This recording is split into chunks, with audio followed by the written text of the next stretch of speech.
pemirsa yang berbahagia, yuk kita bicara tentang menu. Banyak orang sahur menggunakan berbagai menu praktis. Dengan kata lain, mereka cari yang keringan. Karena apa? Karena menu-menu yang kering itu bisa bertahan lama di toples. Dan yang kedua, kalau lagi ngantuk, biasanya orang tinggal buka lemari dan tinggal makan. Dan biasanya juga orang kalau sahur itu seneng yang mepet-mepet. Sudah deket jamnya imsak, baru dia buru-buru makan. Nah, ini kesalahan yang menjadi problem. Karena kebanyakan menu yang kering itu adalah bukan lagi menu yang sehat. Pertama, menu kering biasanya digoreng. Dan yang kedua, menu yang kering itu biasanya sudah berada di toples beberapa hari lamanya. Entah itu sambal goreng kering, entah itu abon, entah itu keripik dan sebagainya. Dan jujur ngomong, menu-menu kering seperti itu biasanya proteinnya pun sudah tidak memenuhi syarat lagi. Bagaimana menyiasati? Anda punya waktu yang cuma sedikit untuk menyiapkan sahur, tetapi sekaligus bermutu. Nomor 1, jangan lupa sayur dan buah, itu sudah pasti. Dan Anda tidak perlu membutuhkan waktu terlalu lama untuk menyiapkannya. Buka kulkas dan memang sudah dibersihkan. Jadi sejak pertama kali membeli, bersihkanlah dulu. Masuk ke dalam tirisan, masuk ke dalam wadah, lalu kemudian tinggal Anda simpan. Sehingga ketika kita bersahur, tinggal buka kulkas, lalu tinggal kita makan. Nah, bagaimana dengan lauknya? Jangan lupa, kalau Anda pulang terawih, coba rapikan dulu seisi dapur. Barangkali ada beberapa soto yang harus sudah diracik. Lalu besok paginya ketika Anda perlu bersahur, tinggal menghangatkan kuahnya, lalu tinggal racik sotonya. Karena ayamnya sudah disuir, telur puyuhnya pun sudah jadi. Dan ya yang disebut dengan kecambah atau yang lain, itu tinggal dicemplung-cemplungkan. Atau saya punya menu andalan loh ketika bersahur. Anda bisa menggunakan kuah ayam kampung dengan ayam kampung yang sudah disuir.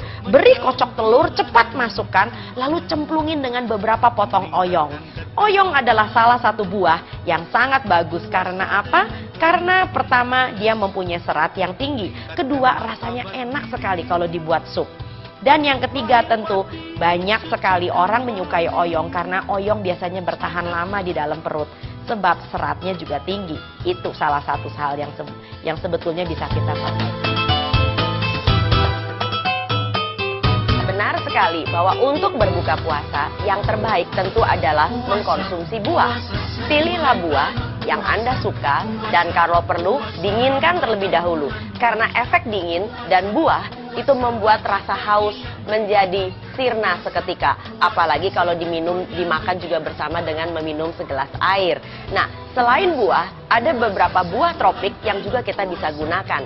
Salah satunya adalah es jeruk kelapa muda. Atau kita menggunakan yang orang suka mengatakan sebagai buah lontar.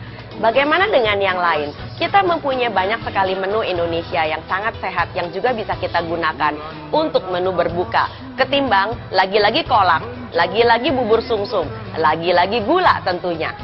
Salah satu contoh adalah, yuk kita bikin lumpia basah. Tapi tolong diingat, kulitnya janganlah terbuat dari terigu. Kita bisa menggunakan kulit dari telur atau yang disebut dengan omelet.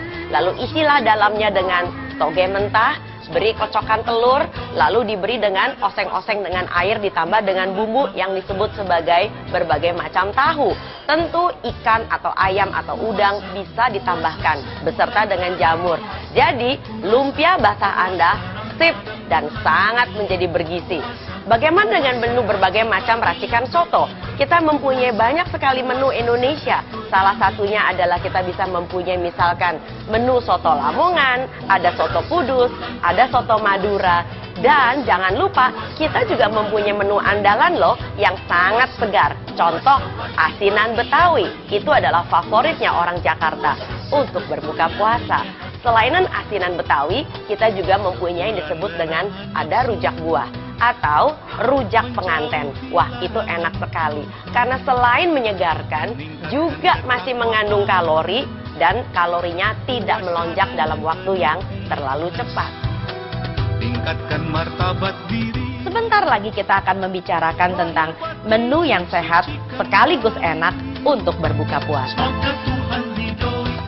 Seringkali orang bertanya-tanya tentang menu berbuka karena kadang-kadang ada event-event kantor atau ada pertemuan-pertemuan justru diselenggarakan ketika sebelum berbuka atau kita mengadakan kultum sebentar, lalu kemudian baru diakhiri dengan buka puasa bersama. Kalau kita punya event atau kita mempunyai sedikit hajatan kecil menjelang saat berbuka, ada beberapa menu yang nyaman sekali untuk disajikan.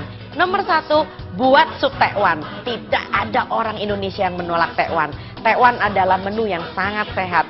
Di dalamnya banyak sekali ikan, mau diberi dengan kuah udang, masih ada yang disebut dengan kembang sedap malam, masih ditambah dengan jamur kuping, dan belum lagi yang sangat segar sekaligus manis dan menyehatkan, bengkoang iris. Yang kedua, Anda bisa menggunakan yang disebut dengan sayur tapi diolah dengan cara yang sangat elegan.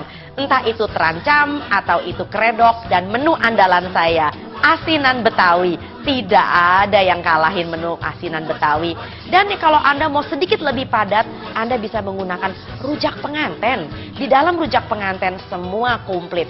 Apalagi kalau bumbunya itu dibuat dari kacang mete yang disangrai, bukan kacang tanah, kacang mete disangrai. Beri ulekan yang disebut dengan ebi, disangrai juga sampai harum baunya. Lalu kemudian tambahkan bawang, tambahkan beberapa cabai merah, tambahkan juga dengan cabai rawit. Lalu bisa dimasak sebentar dan tidak perlu diberi apa-apa, hanya sedikit cuka dan beberapa buah tomat. Dan tomat itu kalau direbus rasanya pasti manis. Blender cepet-cepet, lalu kemudian siramkan di atas wadah yang sudah syarat dengan ada yang disebut nanas, ada potongan selada, ada tahunya, ada telur. Dan kalau Anda masih suka dengan kentang, jangan dikupas kentangnya, rebus dengan kulitnya, potong kentangnya, lalu kemudian siram dan diberi emping yang dimasak dengan oven. Aduh, enak sekali yang disebut dengan rujak penganten saya. Lalu bagaimana dengan sajian minuman? Tentu air putih menjadi andalan, bukan teh manis. Karena kita sudah punya banyak buah, kita sudah punya banyak menu yang bisa meningkatkan gula darah kita. Lagi pula, sejak kita sahur sampai dengan berbuka, selama hampir 12 jam, gula darah kita turunnya pun pelan-pelan. Jadi kita perlu cara yang lebih sopan untuk kembali mendongkrak gula darah kita. Yang sangat berbahaya justru kalau gula darah kita lonjakan dengan sangat mendadak ketika kita berbuka. Jadi untuk mengatur pola makan puasa Anda bukan berarti kita kehilangan gula. Kita tetap masih bisa menikmati manisnya makanan-makanan yang kita santap selama bulan Ramadan. Tetapi cobalah arahkan semuanya kepada buah, kepada makanan yang bergizi, kepada makanan yang sehat. Bukan karena dibuat dari bahan-bahan artifisial. Apalagi kalau kita perlu membubuhkan begitu banyak produk gula yang sebetulnya hanya memberikan ketagihan kita saja yang menjadi puas, bukan untuk kebutuhan badan kita. Pemirsa yang berbahagia, semoga bulan yang indah ini, bulan Ramadan, bulan puasa ini bukan hanya sekedar titik balik untuk memperbaiki apa yang perlu kita benahi secara batiniah, secara spiritualitas. Tetapi juga semoga ini merupakan titik balik bagi kita semua untuk memperbaiki berbagai macam pola, termasuk pola makan dan pola kesehatan yang selama ini sudah kita jalankan.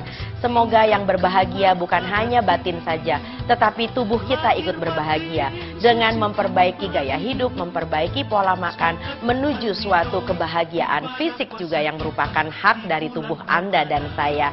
Dengan demikian, semoga bulan puasa ini, bulan Ramadan ini menjadi bulan suatu keberkahan, bulan keberlimpahan, dan bulan kebahagiaan bagi semua orang, bagi semua umat muslim di seluruh dunia. Wassalamualaikum warahmatullahi wabarakatuh.